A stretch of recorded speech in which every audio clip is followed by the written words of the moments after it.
De linguagens de programação. Hoje a gente vai falar sobre processo de compilação. Na aula anterior a gente estudou sobre como as linguagens poderiam ser classificadas e agora a gente vai entender um pouco do processo de compilação que essas linguagens, né, por muitas vezes sofrem para poder gerar os códigos aí e executar o programa. Então, primeiro vamos começar entendendo o que seria o compilador. Um compilador é um programa de sistema que traduz um programa descrito em uma linguagem de alto nível. Então ele pega um programa que foi ali implementado com uma linguagem de alto nível, que eu suponho que vocês tenham entendido o que seria uma linguagem de alto nível com base no estudado na última aula, né? Mas caso vocês não lembrem, é aquela linguagem de programação que chega um pouco mais próximo da nossa linguagem natural, do nosso idioma. Então, uma linguagem como Java, como C, né, são linguagens de consideradas, né, de alto nível pela maioria dos autores. Um programa, né, depois é gerado, né, equivalente a código de máquina para um processador. A gente viu também que há essa classificação também, né, de baixo nível, né, é justamente o que é traduzido, ok? Então, o compilador ele tem essa função de pegar o que está ali em alto nível, né, em linguagem de alto nível, e transcrever para um código de máquina. Quando eu digo código de máquina, é um código que é interpretável pela máquina, tá bom? Eu vou estar transitando aqui nessa gravação entre o Meet aqui, né, e a apresentação, porque tem muita gente entrando ainda, certo? Bom, em geral, um compilador não produz diretamente o código de máquina. Então ele não o que você implementa não é já nativamente lido pela máquina, entendeu? Mas sim um programa em linguagem simbólica que eu apresentei a vocês, cheguei a citar na aula anterior também, que é o assembly, por exemplo. Semanticamente equivalente ao programa em linguagem de alto nível. Semanticamente falando, ele é equivalente ao programa que foi implementado em linguagem de alto nível, quer dizer. Então, só para quem não lembra, a linguagem simbólica, né, representada como assembly, ela geralmente ela é implementada especificamente para um processador, para um tipo de processador, né?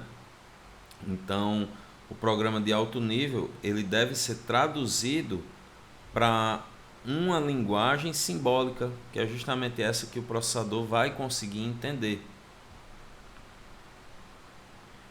Para desempenhar suas tarefas, um compilador deve executar duas atividades básicas.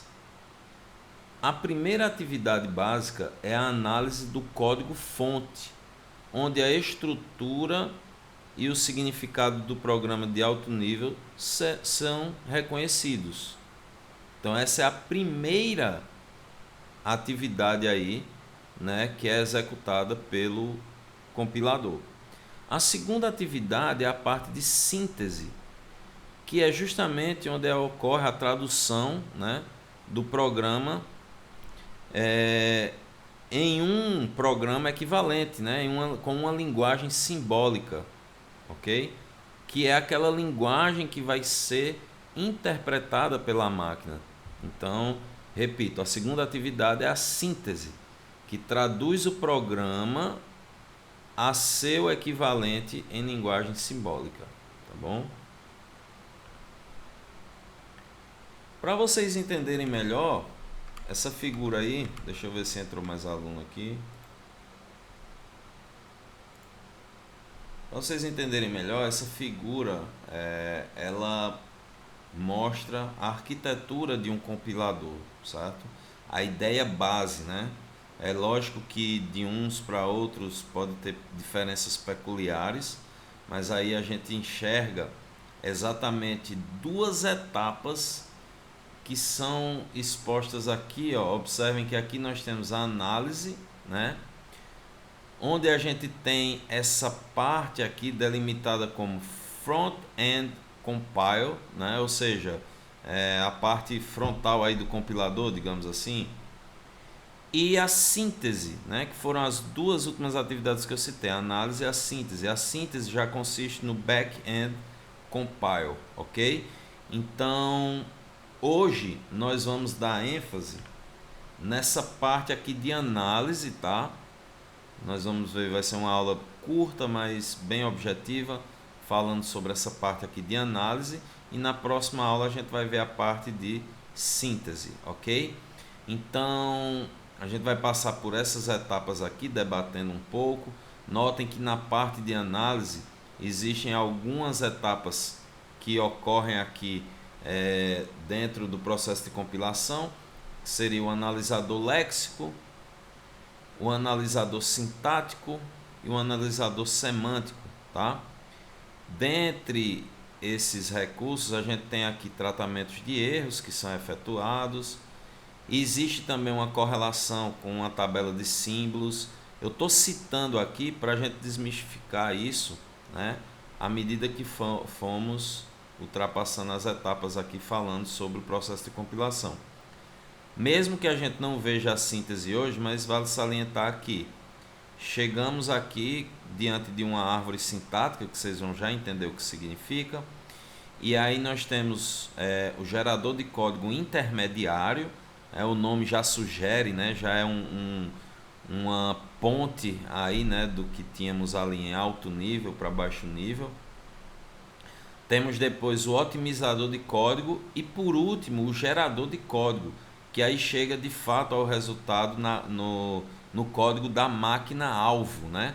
Quando eu digo máquina-alvo, é ali aquela máquina em específico que tem que interpretar o programa que foi desenvolvido, ok? Então, vamos dar ênfase nessa parte de análise e na próxima aula a gente dá sequência na parte de síntese. Bom, então a primeira etapa ela é composta por essas três atividades que consistem na análise léxica, análise sintática e análise semântica. Então são três etapas aí que a gente vai estar debatendo, né, dentro do processo de análise, né? Reforço que a compilação se dá por dois processos, né, análise e síntese. E aí dentro de cada um deles existem aí etapas que o compilador, né, executa. Então a análise léxica, sintática e semântica é o que vamos conhecer nessa aula. Falando primeiramente sobre a análise léxica, processo de converter uma sequência de caracteres, como em um programa de computador ou página da web, em uma sequência de tokens. Então ela pega e faz essa análise, ela faz uma conversão, né, de uma sequência de caracteres aí específicos com base no que foi implementado em uma outra sequência de tokens. Então é óbvio que isso é padronizado também, né? É algo que a gente não necessariamente precisa saber ao pé da letra. Aqui tem um exemplo, né, de conversão. Então nós temos aí, ó, o que o compilador vê. O texto é uma sequência de caracteres. Então, por exemplo, a gente tem, né, aqui o código fonte todo executado, ou melhor, todo implementado, e após sua execução, o compilador consegue enxergar, né, uma sequência de caracteres específicas aí que vão ser utilizados para montar o que chamamos de tokens aí, certo? Que são partes aí de textos, né? Então, ainda sobre essa análise léxica, vamos dar ênfase aqui a um exemplo em código Pascal, né? Especificamente no destaque que está aqui, que é onde uma variável recebe outra mais 100, né? Um incremento aqui de y mais 100, ok? Então vamos dar ênfase a essa linha em específico diante de um processo de compilação. A análise léxica vai tratar de pegar o programa fonte, né, na sua linha ali momentânea, lembrando que ele se dá de baixo para cima, né? Vocês já devem ter reparado que ao compilar um programa, geralmente a ferramenta vai lendo, né? Você tem como interpretar dessa forma, né? Ter a ideia de que ele vai lendo linha a linha e quando chega em alguma falha ele para e reclama, tal. Então basicamente isso. Então imagine que ele parou nessa linha, né? E aí a análise léxica trata de montar o token correspondente a essa linha. Então há alguns campos aí em códigos específicos, né? Ó, certo? Então aqui dá para a gente interpretar, né? A ideia, né? Foi aqui uma nomenclatura acessível para nós. Então temos aqui ID de identificação, ID de identificação. Então a gente sabe que é a ideia de identificadores aqui para uma variável. O código de atribuição, né? Ó, para quem não conhece essa linguagem, né? A atribuição é dois pontos igual, é a mesma coisa do igual sozinho em algumas linguagens, né? O Y, né? Aqui eu já falei, identificador representa uma variável. Um código aqui, né? Do operador mais. E aqui um valor numérico, tá? 100, ok? Então notem que consiste em uma sequência de strings, um token, tá? Um token é uma sequência de strings. Então reforçando aqui, né, a análise sintática é o processo de compilação onde se analisa uma sequência dada por entrada. Então ele faz um agrupamento de tokens disponibilizado, né, por meio dessa própria análise. Aliás, né, ó, vale salientar que aqui a gente tá na léxica, agora eu estou falando da sintática, tá? Ó, uma vez montados os tokens, a gente tá agora na análise sintática. Deixa eu aceitar aqui mais um aluno.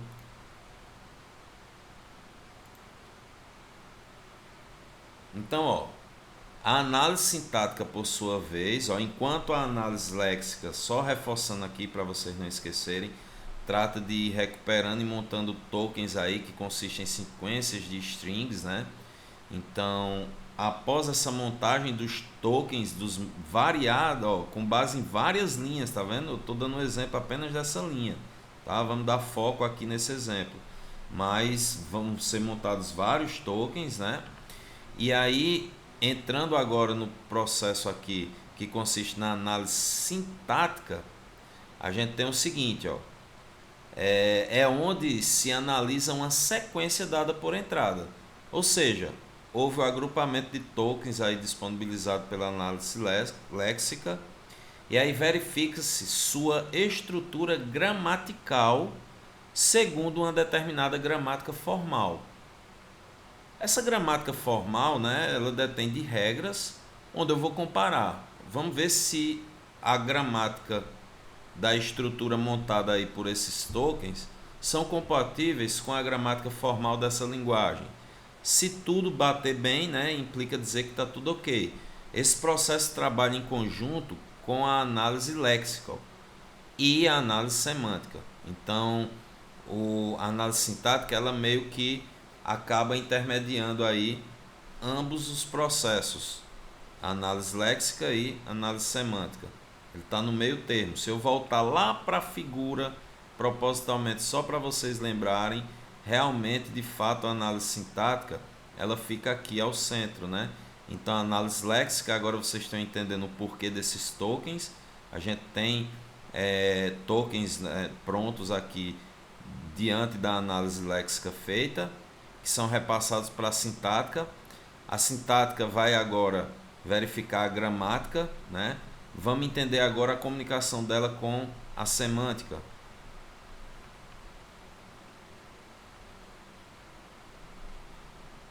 No caso da possibilidade aqui de um erro de sintaxe, né? Só para vocês entenderem quando é que não passa dessa etapa. Quando ele encontra um erro sintático, né? Por isso que a gente chama de erro na sintaxe, né? Olha, aqui propositalmente foi escrito de forma errada a palavra reservada integer, né? Tá aqui, ó, int e uns caracteres loucos aqui que acabou prejudicando o funcionamento aí do programa. Então, nessa análise podem ser identificados erros de sintaxe. Então, esse tipo de erro é identificado nessa etapa, na análise sintática, ok? Dados os tokens que foram passados para a análise sintática, ela vai comparar com a gramática. Aí viu que na gramática esse termo aqui não existe para essa linguagem, que aqui é Pascal. Então não existe essa palavra, então ele vai retornar o erro, tá?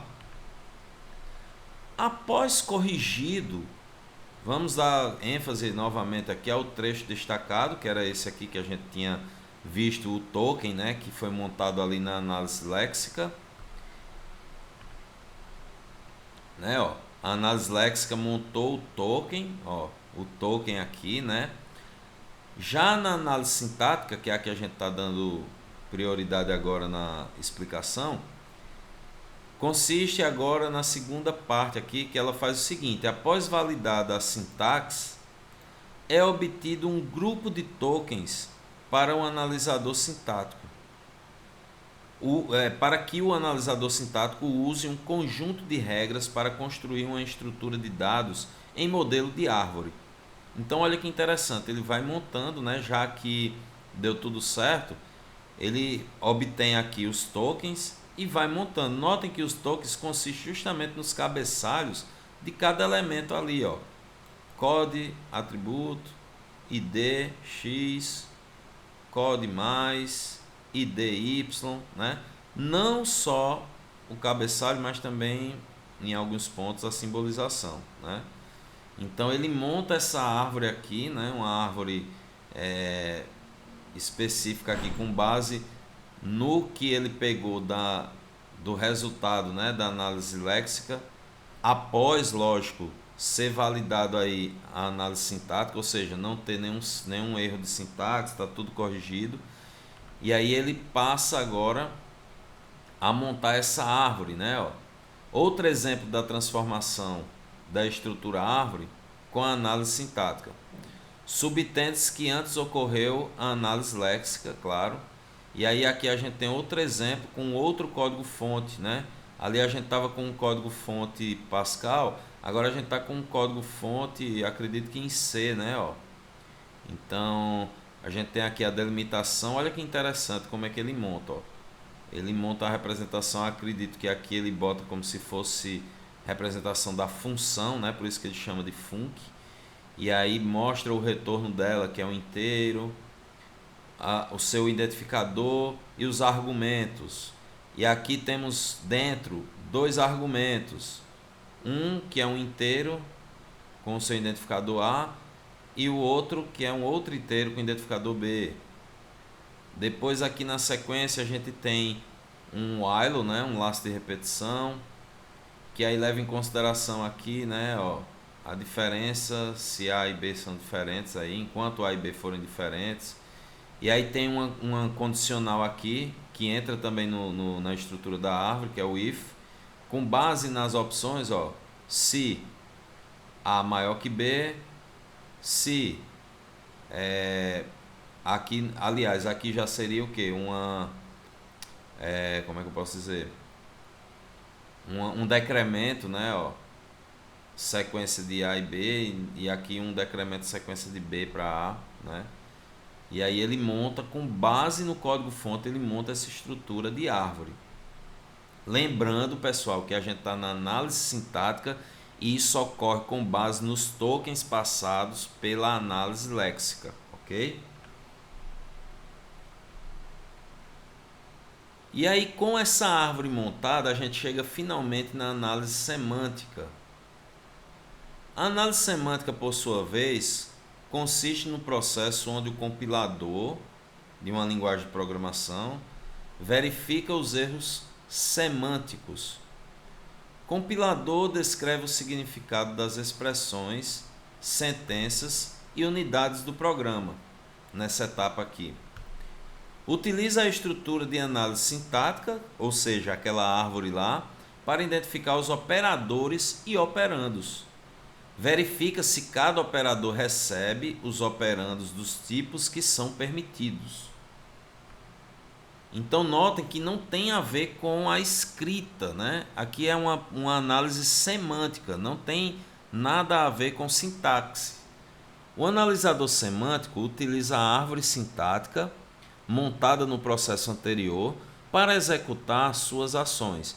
Exemplo: dada uma árvore montada a partir de um comando de atribuição que consiste em soma, recebe soma mais 35, é necessário fazer a seguinte análise. Aqui, notem que essas análises aqui, esses questionamentos, eles podem estar encontrados aqui dentro da análise semântica perfeitamente. Então, o que poderia ser pensado? O que é o que o compilador faz aqui para interpretar se está ok ou não? Soma, que é uma variável, foi declarado? Então, isso é uma busca de análise semântica, né? Dependendo da linguagem, é óbvio que isso aí tem que ser levado em consideração. Então, dependendo da linguagem, se ela for uma linguagem fortemente tipada também e tudo mais, provavelmente ela foi declarada, ela deve ter sido declarada. Então, caso ela não tenha sido e eu tente atribuir um valor a ela aqui, então o que é que vai acontecer? Erro semântico. Então, isso aqui já não é um erro de sintaxe, isso aqui é um erro semântico, certo? Não é aquele erro por ausência de ponto e vírgula, não é aquele erro por um dígito errado no tipo de dado que você definiu uma variável. Aqui é um outro tipo de erro, é um erro semântico. Soma é uma variável, porque de repente soma pode ser uma palavra reservada. Caso não, então erro semântico. Imagina aqui se fosse int, recebe int mais 35. Seria um erro semântico. Outro exemplo característico de falha semântica, aí, de problema semântico, está relacionado à questão do escopo, né? Qual é o escopo de soma? Ou seja, diante da localização que ela está sendo chamada e utilizada, ela é uma variável local para poder ser reconhecida, ou é global, né? Ela está ali no arquivo para poder ser reconhecida. Qual o tipo de soma? Porque aqui aparentemente está tudo ok, mas dependendo da linguagem de programação, pode ser que isso aqui retorne um erro semântico caso soma seja do tipo string, por exemplo, seja do tipo caractere. Eu não posso fazer uma soma, né? É óbvio, gente, que eu estou dando ênfase aqui a linguagens mais tradicionais. Existem linguagens de programação hoje, né, que aceitam muitas possibilidades aí, são fracamente tipadas, então de repente isso poderia ser possível. Ok? Então essa verificação aqui, o valor atribuído é compatível com o tipo da variável, ou seja, isso aqui são inteiros, isso aqui também é inteiro, então ok. Do contrário, retorna aí um erro semântico. Então, justamente como eu havia dito a vocês, né, notem que os processos aqui, ou melhor, as etapas no processo de análise, ele é super curto e muito rápido, então, de se entender, né, de forma direta. Então, o que eu já deixo aqui é uma atividadezinha simples, só para a gente debater aqui e poder encerrar a aula, né? Porque a primeira parte do processo é denominada de análise, né? É isso que eu quero que vocês analisem. Por que é que a primeira parte do processo é denominada de análise? Então, pensem, releiam ali a parte eu vou disponibilizar aí os slides, né, para vocês, então revejam ali a primeira parte aí do processo, né, que consiste na análise, e tentem, né, contextualizar a definição desse processo, ser como dito aí, análise, né? Qual a diferença entre a sintaxe e a semântica de uma linguagem de programação? É outra pergunta que eu quero que vocês respondam. apresente um exemplo de cada tipo para um código-fonte qualquer, ok? Então é isso, era uma aula bem curtinha, né, sobre essa primeira etapa, e em breve eu já volto com a parte de síntese, ok? Valeu!